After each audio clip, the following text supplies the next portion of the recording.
There's a lot that's going on.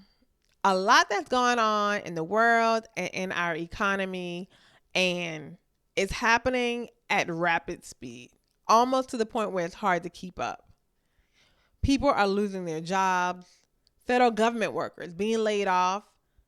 There is so much that's happening in our economy right now. People are pulling back. People are pulling back on their spending, only focusing on purchasing the essentials and necessities and putting aside pleasure purchases. They're being more mindful, they're being more intentional about saving.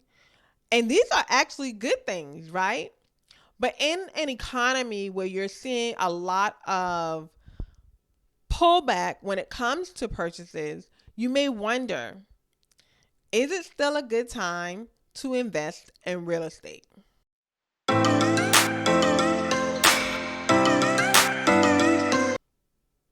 I get it. It is rough outside. But here's the bottom line. When it comes to real estate is a gold mine, in my opinion. Now, I say that because, and the fact is, everyone needs a place to stay, right? Whether they are renting or purchasing home, everyone needs and should have a place to call home. And as an investor, you get to be the supplier. And so I think that it is always a good time to invest in real estate. Always.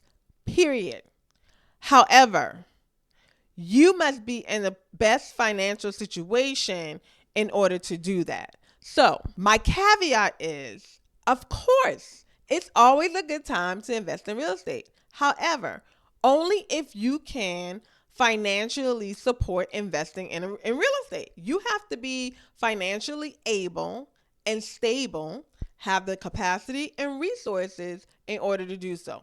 If you are not, then I would say wait it out, continue to build, and then see what happens in a few months.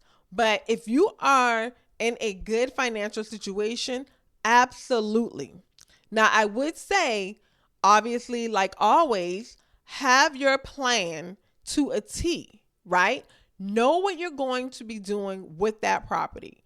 Identify the markets that are still booming relatively, and identify what type of traction you're getting in those particular markets, in those particular areas.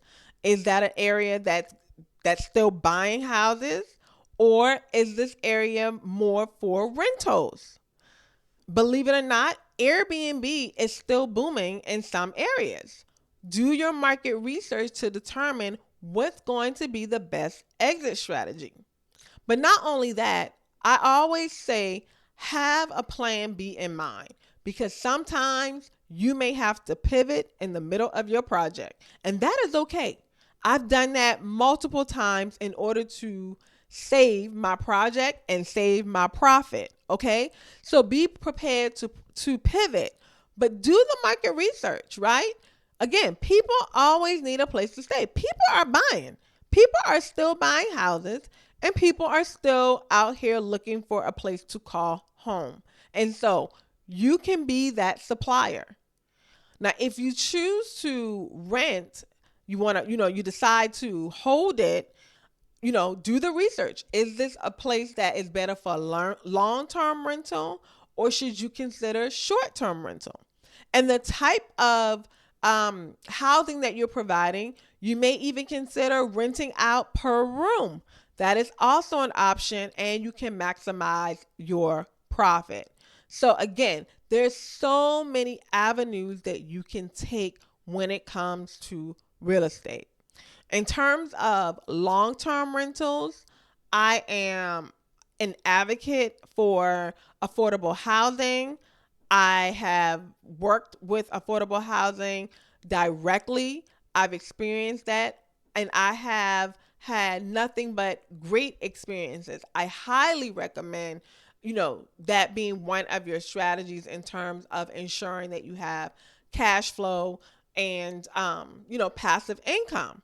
And if you are wondering, yes, there was an executive order that was recently passed that stopped a lot of government funding.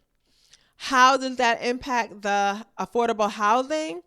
Well, based on the information that I currently have, it has not impacted those who are currently on the program. They may not be accepting any new applicants at the moment, but as far as now and what I've been told, it's still in full effect, and payments are still being made on the first of the month on time from the housing authorities. So right now, houses are sitting on the market. So what does that mean for you as a buyer? There's opportunity to negotiate prices.